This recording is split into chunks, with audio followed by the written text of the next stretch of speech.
შავი მთვარე ან თეთრი მთვარე მერწყულის ზოდიაქოში.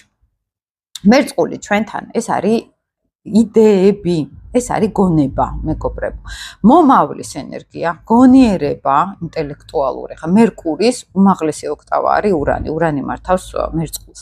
მერკური ეს არის ინტელექტი, კომუნიკაცია, ურანი ამის უმაღლესი ოქტავა. ეს არის უკვე კოსმიური იდეები, ხო, სადღაც, ხო? უმაღლესი გონი. უმაღლესი გონი ეს არის ურანული ენერგია. მერწყული არის ურანის ენერგეტიკა და ურანი არის კარგი კუთხით. ეს არის თავისუფლება, ეს არის ნოვატორობა, ეს არის სიახლეები.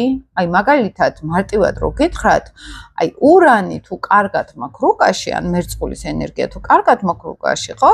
აი შეიძლება მე 30 წლის პატარას შევხვდე და აი დავჯდე და ვისწავლო მისგან ბევრი რამ. ანუ ის იყოს ჩემთვის რაღაც სიახლის მატარებელი.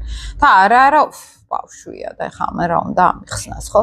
ანუ ურანელი ყოველთვის ამერწყული, ყოველთვის მზად არის რაღაც სიახლის მიღებისთვის, რაღაც ისეთი სოციალური ურთიერთობებისთვისაც, მერწყული სოციალურობა არის, ეს არის გახსნილობა სამყაროსთან, ლიბერალურობა, თანამედროვე ტიპები არიან ძალიან მენტალურად, ენერგეტიკულად, ეს არის მომავალთან კავშირი. მომავლის ენერგიებს იჭერენ ძალიან კარგად. და აი სოციალურ ადამიანები უყვართ, კაცობრიობა უყვართ ზოგადად და აი ეს დიდი სოციუმის სიყვარული შინაგანი მაგალითად, ხო? აძლევთ, იცით რას, მოდით ესე ვთქვა ცოტა ძალასაც, იმიტომ რომ კონტაქტზე არის კოლექტიურ ენერგიასთან. ოღონდ არ არის ეს თევზური კოლექტიური ენერგია, ეს არის აი კაცობრიობასთან, აი ამ ნაკადთან ენერგეტიკულად კავშირში რო არის, აი გასული, აი შინაგანად არის, აი ამ ხალხთან ჯგუფში. ესე რომ ვთქვათ. და სადაც არ უნდა მოხდეს ეს ადამიანი ყოველთვის ნახავს ან თანამოაზრეს, ან მეგობარს მაგალითად. გახსნილი არის ურთიერთობებისთვის ელენა მერწყული.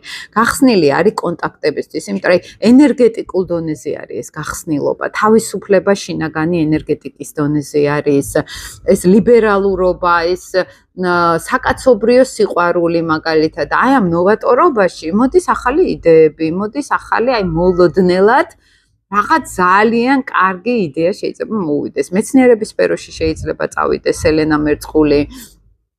შეიძლება იყოს თავისუფლების მატარებელი. აი სიმსუბუქის და თავისუფლების მატარებელი, ეს ჰაერისტიკია არის. და ახლა ხშირად მე რომ ხვდებიან ელენა მერწყულებს, ძირითადი აქცენტი არის, რომ მთავარი საყრდენი არის ჩემთვის სოციუმი მეგობრები. ყველასთან არ არის ეგრე, შეიძლება პლუტონი იყოს მე-11 სახლში, სატურნი იყოს მე-11 სახლში რაღაცები შეცვალოს, მაგრამ ენერგეტიკულ დონეზე მოთხოვნილება არის მეგობრები.